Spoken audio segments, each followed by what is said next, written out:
Hello friends, आपके अपने YouTube channel दासा एजुकेशन में हम आपका स्वागत करते हैं। आज की इस वीडियो में मैं आपको उत्तर प्रदेश सरकार में आयोजित कुछ प्रश्न हैं जो परीक्षाएं आयोजित की गई हैं, उसी के प्रश्न में लेके आया हूं।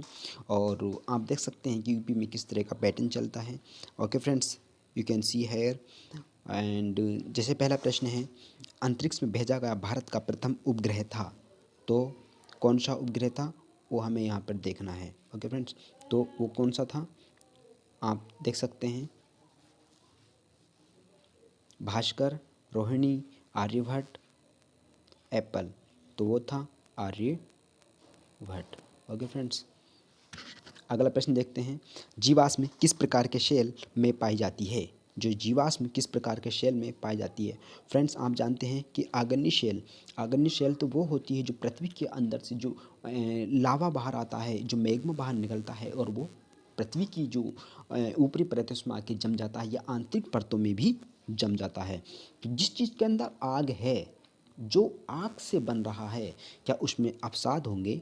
नहीं, वो सब जल के राख हो जाएंगे, पानी बन जाएगा। ऐसे में क्या होगा कि अग्नेय शेल जो है यहाँ पर विकल्प नहीं हो सकता। ए तो हमारा कैंसिल हो गया। बी देखते हैं, परतदार शेल। परतदार शेल ही अवसादी शेल होती हैं। ये चट्टानों के टूटने से और पेड़ पौधों के दब जाने से, मिट्टी के अंदर, पृथ्वी के अंदर दब जाने से इनका निर्माण होता है। ठीक है फ्रेंड्स, तो ऐसे में सही आंसर हमारा हो जाएगा परतदार शेल, यानी इसी को बोलते हैं अवसादी शेल या चट्टान। राइट फ्रेंड, अगला प्रश्न देखते हैं। वायुमंडल में कौन सी गैस सबसे ज़्यादा होती है? तो ये प्रश्न है। तो वायुमंडल में सबसे ज़्यादा जो गैस होती है वो होती है नाइट्रोजन। तेरे का सही हो जाएगा सी। ओके फ्रेंड्स, अगला प्रश्न देखते हैं।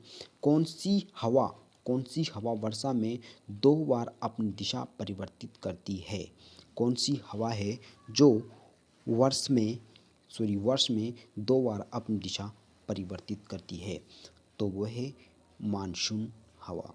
ध्रुवीय तो चलती ही रहती हैं, पछवा भी चलती ही रहती है, व्यापारिक पवनें भी चलती रहती हैं, लेकिन मानसून जो होती हैं ये अपनी दिशा को परिवर्तित कर लेती हैं। ठीक है फ्रेंड्स, ओके। अगले प्रश्न को देखते हैं।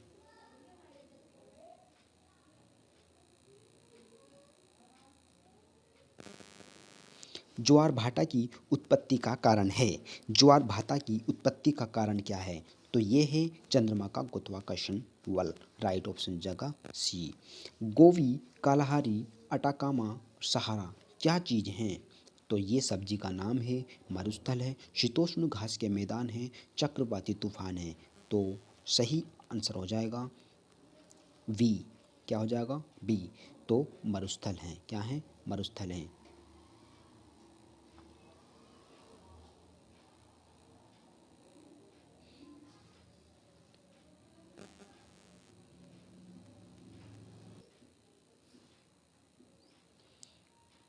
आगे है, चंबल नदी किन राज्यों से होकर बहती है? चंबल नदी किन राज्यों से होकर बहती है? तो सही आंसर हो जाएगा उत्तर प्रदेश, मध्य प्रदेश और राजस्थान। उत्तर प्रदेश, मध्य प्रदेश और राजस्थान कहाँ है? तो विकल्प सी हो जाएगा। आगे देखते हैं। वह इतालवी यात्री जिसमें विजयनगर साम्राज्य का अत्यंत प्रशंसात्मक विस्तृत वर्णन किया है।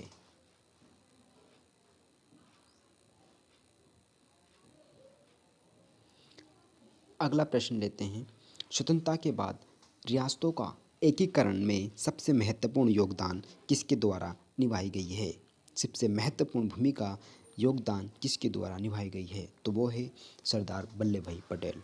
ठीक है, इन्होंने ही देश का एकीकरण किया है, देश की जो रियासतें थीं उनको एक किया है और तब एक अखंड भारत का निर्माण किया गया है। अगला प्रश्न है, चरकुला नृत्य से संबंधित है।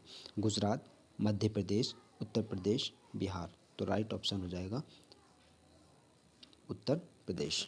ठीक है फ्रेंड्स, सी हो जाएगा। इसी प्रकार आगे देखते हैं।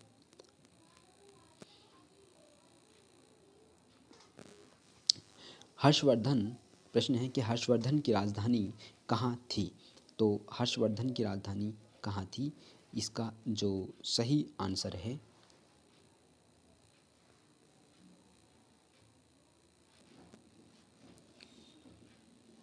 नालंदा, प्रयागराज, कन्नौज, थानेश्वर। तो सही उत्तर क्या हो जाएगा? सी। तो क्या थी? कन्नौज थी। क्या थी? कन्नौज। ठीक है फ्रेंड्स, पहले थानेश्वर हुआ करती थी, तो यहाँ से इन्होंने शिफ्ट करके कन्नौज ले आए थे। ओके, अगले प्रश्न पे देखते हैं। बुद्ध ने अपना पहला उपदेश कहाँ दिया था? बहुत इंपॉर्टेंट प्रश्न है, अक्सर परीक्षाओं में पूछा जाता रहा है। सारनाथ, बोधगया, लुम्बिनी, कुशीनगर। तो वो हो जाएगा सारनाथ, जो कि उत्तर प्रदेश में है।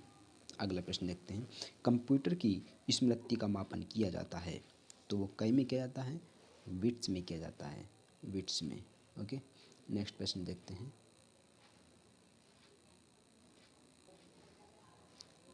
प्रश्न है, जैन धर्म के 23वें तीर्थकर कौन थे? तो आंसर हो जाएगा पार्श्वनाथ। क्या हो जाएगा? पार्श्वनाथ। अगला प्रश्न है, निम्न में से कौन सी नदी डेल्टा नहीं बनाती है? तो कौन सी नदी है जो डेल्टा नहीं बनाती है? गंगा, नर्मदा, महानदी, कावेरी। तो जो सही आंसर हो जाएगा इसका, वो हो जाएगा नर्मदा नदी। कौन सी नदी? नर्मदा।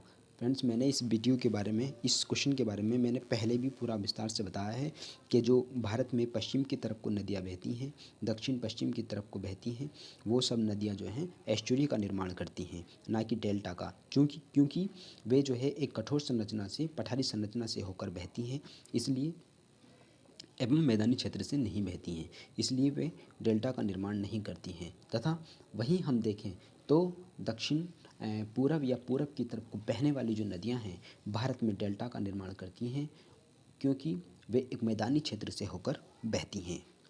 अपने साथ तमाम अवसाद, मिट्टी, लाद और पेड़ पौधे लेके आती हैं, जो समुद्र में जाकर जमा कर देती है। अतः वहाँ पर एक डेल्टा की संरचना बन जाती है।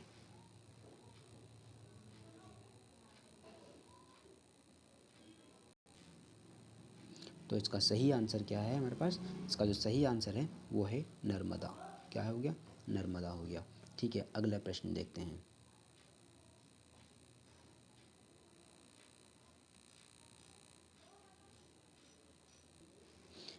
निम्नलिखित में कौन या गैर परंपरागत ऊर्जा स्रोत कौन है? तो वो कौन सा है? गैर परंपरागत कौन होते हैं? परंपरागत यानी जो पहले से चले आ रहे हैं और जिनका हम इस्तेमाल करते हैं, तो वो हैं परंपरागत ऊर्जा स्रोत। और गैर परंपरागत ऊर्जा स्रोत वो हैं जो आज नए हैं, जो हमने अभी एक्सेप्ट किए हैं। जैसे कि पवन ऊर्जा। पवन ऊर्जा हमेशा से रही तो है, लेकिन हम उसका इस्तेमाल नहीं करते थे, तो ये एक गैर परंपरागत ऊर्जा का स्रोत हो गया।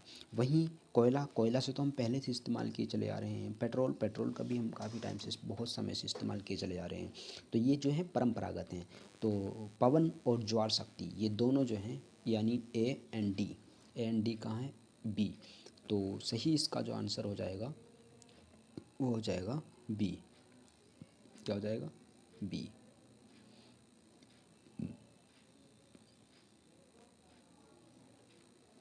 ओके फ्रेंड्स, अगला प्रश्न देखते हैं। भारत की संविधान सभा के अध्यक्ष कौन थे? तो संविधान सभा के जो अध्यक्ष थे वो थे राजेंद्र प्रसाद। कहीं डॉक्टर भीमराव अम्बेडकर मत कर देना। क्यों? क्योंकि ये तो प्रारूप समिति के अध्यक्ष थे। प्रारूप समिति के अध्यक्ष थे, ना कि संविधान सभा के अध्यक्ष थे। संविधान सभा में कई सारी कमेटी बनाई गई थी और उन्हीं कमेटी के एक अध्यक्ष थे डॉक्टर भीमराव अम्बेडकर, जो इसका नाम प्रारूप समिति था। और इसके जो प्रश्न हैं, भारत की संविधान सभा के अध्यक्ष कौन थे? तो वो है डॉक्टर राजेंद्र प्रसाद। कौन है? Doctor Rajendra Prasad. Okay friends,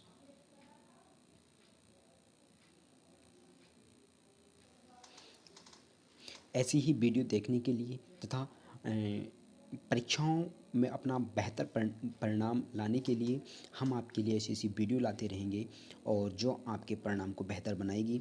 अतः आपसे हम बस एक ही बात कहते हैं कि हमारे चैनल को सब्सक्राइब करें, वीडियो को लाइक करें, अधिक से अधिक लोगों को, अपने फ्रेंड्स को शेयर करें, ताकि हमें एक हिम्मत, मनोबल मिले और भी अच्छी अच्छी वीडियो आप लोगों के लिए बनाएं। Thanks for watching my videos. Okay friends.